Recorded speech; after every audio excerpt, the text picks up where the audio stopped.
Morning all students, आप सभी का श्री भगवान दास तोदी कॉलेज के यूट्यूब चैनल पर स्वागत है।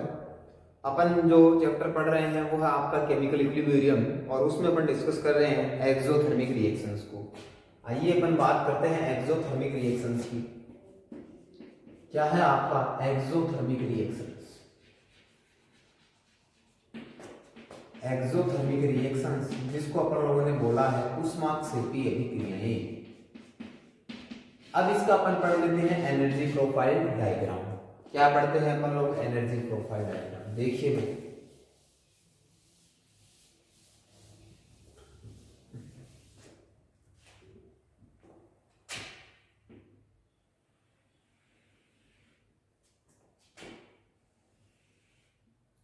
ये है आप लोगों का, मैं बोल देता हूं एंथैल्पी मान लीजिए इसे, या आप लोग इसे एनर्जी मान लीजिए। क्या मान लीजिए? ऊर्जा मान लीजिए। और इसको आप लोग जो है रिएक्शन कोऑर्डिनेट मान लीजिए कि धीरे धीरे रिएक्शन क्या हो रहा है आपका, प्रोसीड हो रहा है। क्लियर है? तो यहाँ आप लोगों को पता है कि इस तरीके से अपन लोग पढ़ाई अगर अपन देखें तो इस तरीके से अपन देखते हैं। तो देखिएगा, ये जो है आपका वो लेवल है आपका रिएक्टेंट का, और यहाँ जो अपन बात कर रहे हैं वो लेवल है आप लोगों के किसका, प्रोडक्ट का। और ये जो है स्टेट है, इसको अपन लोग क्या बोलते हैं आप लोगों का, ट्रांजिशन स्टेट। क्या बोलते हैं आप लोगों का? संक्रमण अवस्था। क्या बोलेंगे? संक्रमण अवस्था। ठीक है। ये जो आपका डिफरेंस होता है यहां से यहां तक का, इसको अपन लोग बोलते हैं आपका एक्टिवेशन एनर्जी। क्या बोलते हैं? Activation energy. और ये जो आपका डिफरेंस है ये आपका किसका लेवल? रिएक्टेंट का लेवल है। और ये जो आपका जो लेवल है वो किसका है? आपका प्रोडक्ट का लेवल है। किसका लेवल है? प्रोडक्ट का लेवल है। और इसके डिफरेंस को अपन क्या बोलते हैं? आपका डेल्टा एच बोल देते हैं। इस डिफरेंस को अपन लोग क्या बोलते हैं? डेल्टा एच बोलते हैं। क्या बोलते हैं? डेल्टा एच बोल देते हैं, या अपन लोग डेल्टा ई बोल देते हैं। ठीक है। तो अगर अपन बात करें किसी भी रासायनिक अभिक्रिया के लिए तो उसकी डेल्टा एच की अगर अपन लोग बात करें तो अपन बात करते हैं उत्पाद की एंथैल्पी। किसकी एंथैल्पी? उत्पाद की एंथैल्पी माइनस अपन बात करते हैं किसकी? अभिकारक की एंथैल्पी। क्या है? अभिकारक की एंथैल्पी।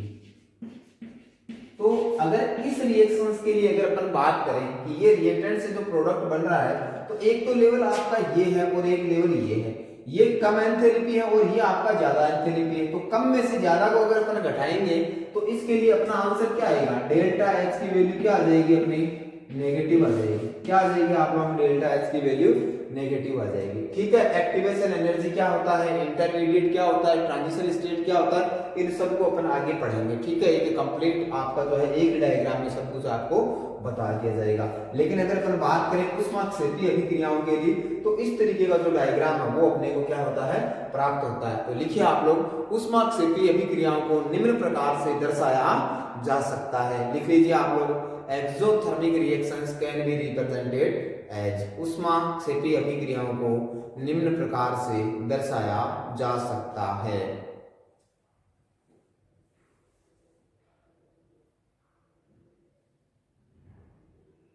ठीक है। ये बना लीजिए आप लोग साथ साथ में।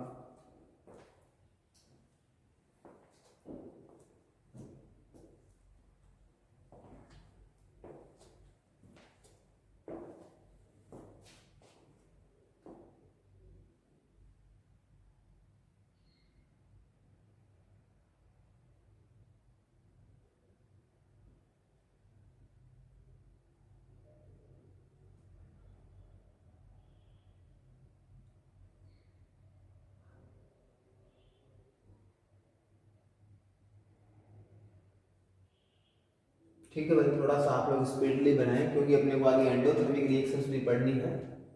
ये आपका एक्सोथर्मिक रिएक्शंस का बना है इस तरीके से।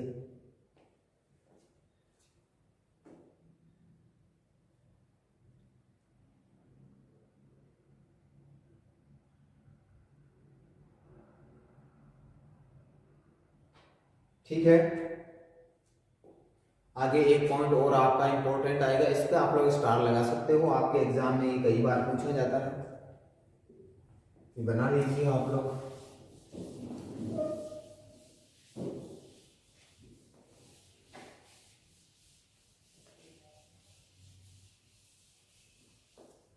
अब देखिए बात करते हैं आगे आप लोगों से।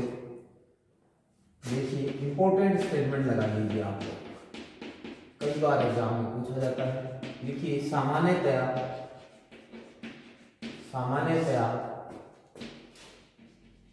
ऊष्माक्षेपी अभिक्रियाओं में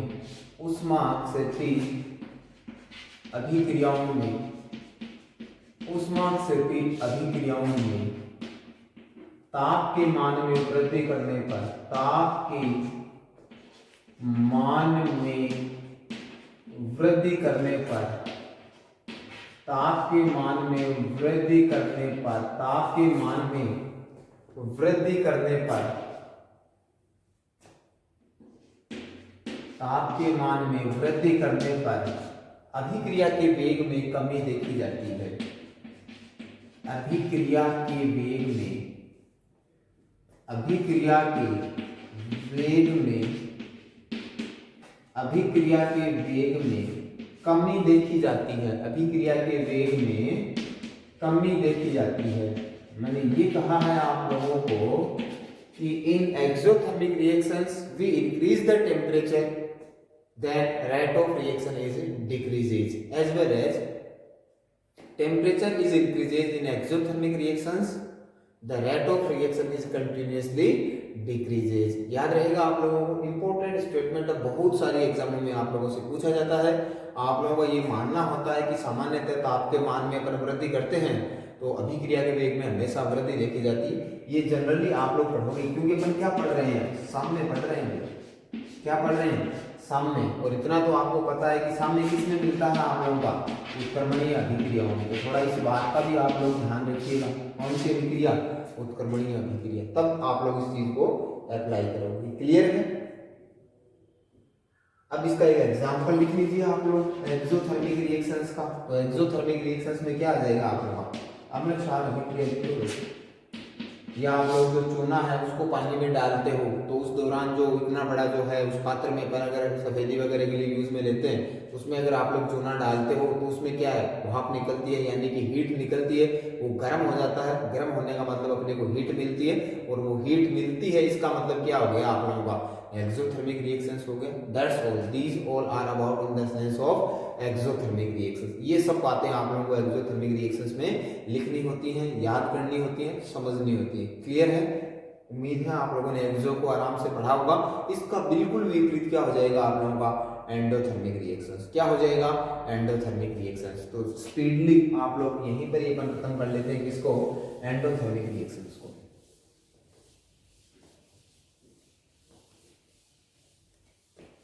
बात करते हैं अपन लोग एंडोथर्मिक रिएक्शंस की। कौन सी अभिक्रिया रहेगी आप लोगों का, एंडोथर्मिक रिएक्शन।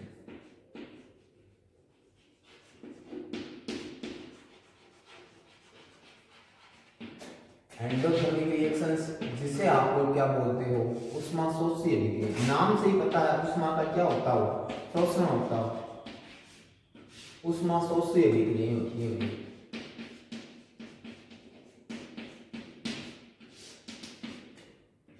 एक्सोथर्मिक का उल्टा होता है एंडोथर्मिक, यानी कि ऊष्माक्षेपी के विपरीत कैरेक्टर्स जिसमें होंगे उसे अपन लोग बोलेंगे एंडोथर्मिक रिएक्शंस। क्लियर है?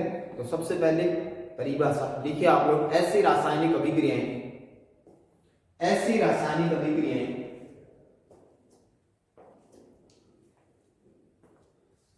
ऐसी रासायनिक अभिक्रियाएं ऐसी रासायनिक अभिक्रियाएं ऐसी रासायनिक अभिक्रियाएं ऐसी रासायनिक अभिक्रियाएं जिनके पूर्ण होने के दौरान ऊष्मा की हानि होती हो, जिनके पूर्ण होने के दौरान ऊष्मा की हानि होती हो, पूर्ण होने के दौरान ऊष्मा की हानि होती हो, पूर्ण होने के दौरान ऊष्मा की हानि होती हो, तो इन्हें ऊष्माशोषी अभिक्रियाएं कहा जाता है। अपने को देनी पड़ती है हीट अभिक्रिया को कंप्लीट करवाने के लिए, मिलता नहीं है आपको, हानि होती है। ऐसी अभिक्रियाएं क्या कहलाती हैं? ऊष्माशोषी अभिक्रियाएं कहलाती है। परिभाषा हो गई है आप लोगों की ऊष्माशोषी अभिक्रिया।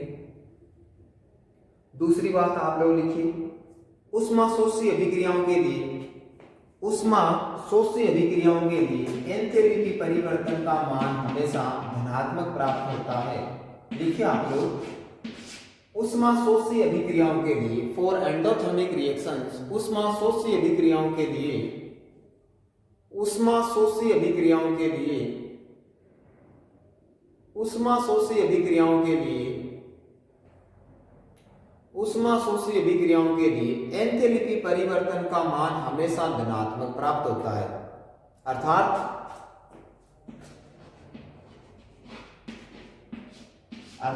डेल्टा एच बराबर क्या आ जाएगा भाई? पॉजिटिव आ जाएगा। अर्थात डेल्टा एच की वैल्यू क्या आ जाएगी? पॉजिटिव आ जाएगी। डेल्टा एच की वैल्यू क्या आ जाएगी? पॉजिटिव आ जाएगी। याद रहे। अब ये पॉजिटिव कब आएगी, किस तरीके से आएगी? मान लीजिए ये आपका क्या है, कोई रिएक्टेंट के बीच का बॉन्ड है और यहां ये किसके बीच का बॉन्ड है? प्रोडक्ट के बीच का बॉन्ड है। अब इसको अगर आप लोग तोड़ते हो तब तो आप लोगों को एनर्जी देनी पड़ रही है 10 किलो कैलोरी, और ये जब बॉन्ड बनता है तब आप लोगों को जो एनर्जी मिल रही है वो 5 किलो कैलोरी। तो आपका क्या हो रहा है? वहां पे नुकसान हो रहा है भाई। आप 10 किलो कैलोरी एनर्जी तो दे रहे हो, मिल रही है वो 5 किलो कैलोरी है, तो आपका तो नुकसान हो गया ना। यहाँ पे कितने का हुआ नुकसान? किस में आएगा? आपका पॉजिटिव में आएगा। ठीक है, जब आप लोग हीट देते हो तो सिंबल हमेशा क्या आएगा? पॉजिटिव आएगा। एक बात तो ये। अब दूसरी देखिए, इसको तोड़ते हो आप लोग तो 10 किलो कैलोरी एनर्जी आप लोगों की क्या होती है? खर्च होती है। और ये जब बॉन्ड बनता है तो आपकी कितनी एनर्जी रिलीज होती है? 5 किलो कैलोरी एनर्जी। अगर इसकी उल्टी बात करेंगे, इसके बॉन्ड को तोड़ेंगे तो आपको क्या मिलेगा? 5 किलो कैलोरी एनर्जी आपको देनी पड़ेगी। लेकिन ये आपका जब बनेगा तब आपको कितनी एनर्जी मिलेगी? 10 किलो कैलोरी। यानी कि इन दोनों में से मजबूत कौन सा होगा? ये क्या है आपका? अभिकारक। मजबूत होने का मतलब क्या है? ज्यादा ये क्या है? स्थायी है।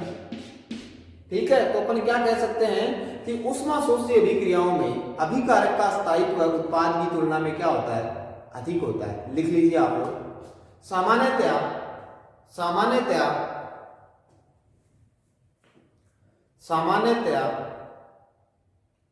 ऊष्माशोषी अभिक्रियाओं में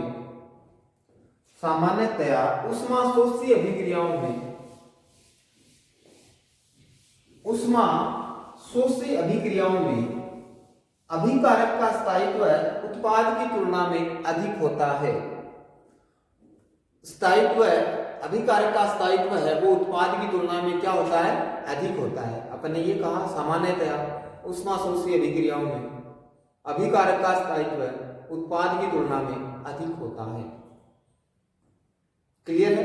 चौथा पॉइंट आप लोग क्या लिखोगे? ऊष्माशोषी अभिक्रियाओं के लिए ऊर्जा अवस्था आरेख निम्न प्रकार से दिया जा सकता है, या यूं कह सकते हैं ऊष्माशोषी अभिक्रियाओं को निम्न प्रकार से दर्शाया जा सकता है। अगला पॉइंट आप लोग लिख लीजिए, ऊष्माशोषी अभिक्रियाओं को निम्न प्रकार से दर्शाया जा सकता है। ये लीजिए, ये तो हो गया रिएक्टेंट और ये क्या हो गया? आपका प्रोडक्ट।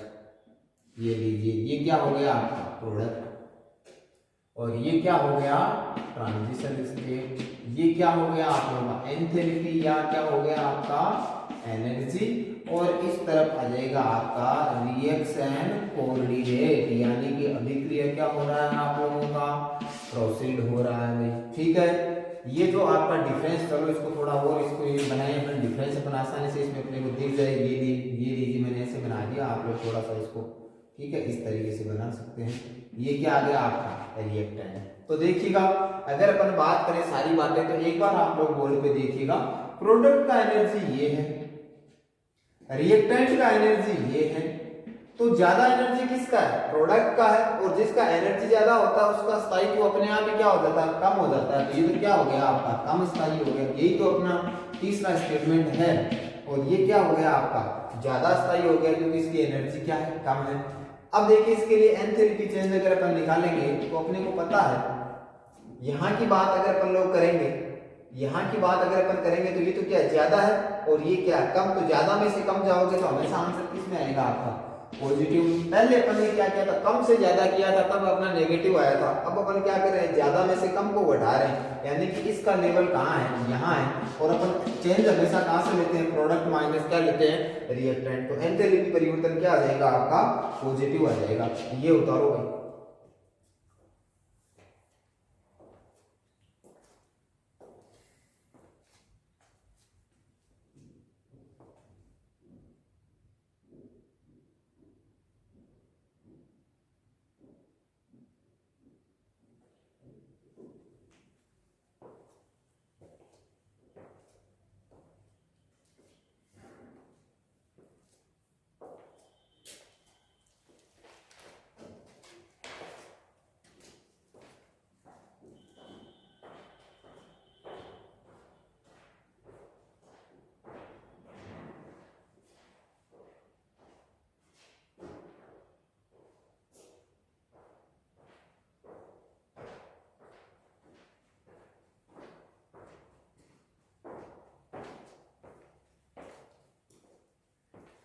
ठीक है, ये चीज आप लोगों ने उतार दी होगी।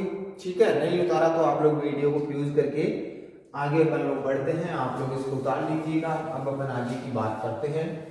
अगला स्टेटमेंट है, ये भी बहुत इंपॉर्टेंट स्टेटमेंट है। जैसे आपको एक्सो के लिए लिखवाया था, वहां पर भी आपको स्टार लगवाया था। यहाँ फिर मैं आप लोगों को बोल रहा हूं कि सामान्यतया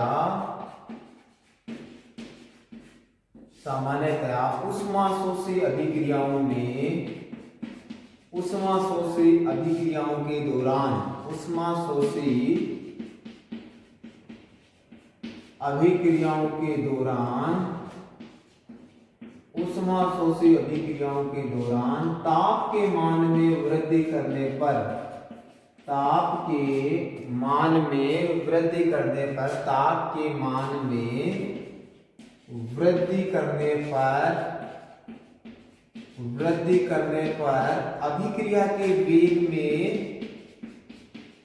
अभिक्रिया के वेग में वृद्धि देखी जाती है।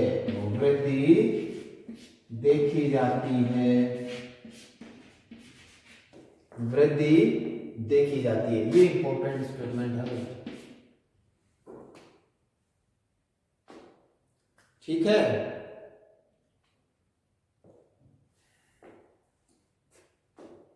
ये इंपॉर्टेंट स्टेटमेंट है, लिख लीजिए। आगे एग्जाम्पल लिख लीजिए आप लोग। नमक का जल में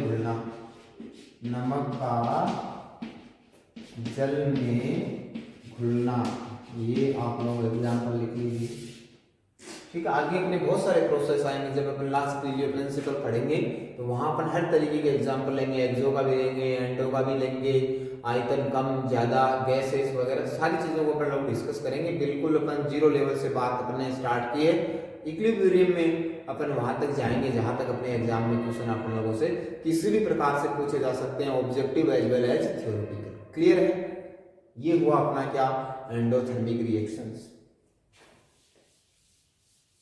तो एक्सोथर्मिक रिएक्शंस और एंडोथर्मिक रिएक्शन से आप लोगों का क्वेश्चन आता है तो आप लोग यहां से आराम से क्या कर दोगे, अटेम्प्ट कर दोगे भाई। ठीक है, अगर आप लोग जानना चाहो एक्टिवेशन एनर्जी क्या होती है, क्योंकि ये अपना इक्विलिब्रियम का पार्ट नहीं है, लेकिन फिर भी मैं आपको बता देता हूँ क्योंकि अपना अगली क्लास है उसमें अपना टाइम जाया नहीं हो।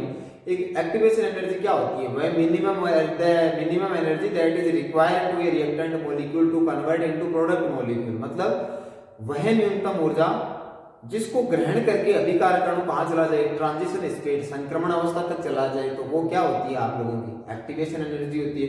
इंटरमीडिएट क्या होते हैं, संक्रमण अवस्था क्या होती है, तो ये आप लोगों ने पढ़ाई करने के बीएससी फर्स्ट ईयर में ऑर्गेनिक में आप लोग पढ़ते हो इस तरीके से। तो इस चीज को तो अपन बोलते हैं ट्रांजिशन स्टेट, और ये क्या होता है आप लोग इंटरमीडिएट। तो इंटरमीडिएट जो होता है ना वो हमेशा ही ट्रांजिशन स्टेट से बीच की अवस्था होती है, यानी कि अगर दो इंटरमीडिएट होंगे तो ट्रांजिशन स्टेट 3 बनेगी, अगर एक इंटरमीडिएट तो ट्रांजिशन स्टेट क्या बनेगी 2, यानी कि ट्रांजिशन स्टेट हमेशा इंटरमीडिएट से क्या होती है ज्यादा होती है। दूसरी बात करें दोनों में स्थायी कौन होता है, तो इसकी एनर्जी ज्यादा होती है भाई और इसकी एनर्जी कम होती है, तो जिसकी एनर्जी कम होती है वो ज्यादा स्थायी होता है, जिसकी एनर्जी कम होती है वो क्या होता है लेस स्टेबल होता है। तो ये आराम से याद रहेगा, तो ये छोटी छोटी चीजें हैं जो आपको पता होनी चाहिए। क्लियर है? आज के लिए इतना ही, मिलेंगे अपन लोग अगली क्लास में, तब तक के लिए आप सभी विद्यार्थियों का धन्यवाद।